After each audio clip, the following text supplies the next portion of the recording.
এইভাবে thumbnail add করা যাচ্ছে, অর্থাৎ ভিডিওর ভিতর থেকে। তো আমি এখান থেকে একটা থাম্বনেল অ্যাড করে দিচ্ছি, আপনাদের ভিডিও হয়তো ভালো হবে।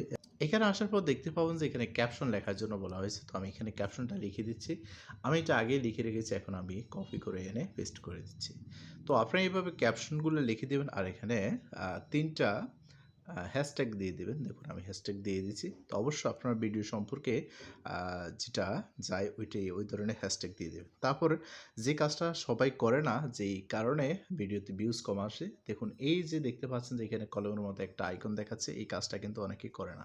এটার কারণে মূলত আ ভিডিওতে ভিউজ কম আসে। হ্যাঁ? তো প্রিয় দর্শক অবশ্যই এই কাজটা করবেন, অর্থাৎ এখানে একটা থাম্বনেইল এড করতে হবে, যে থাম্বনেইলটা দেখে মানুষ এই ভিডিওটায় ক্লিক করবে এবং ভিডিওটা দেখবে।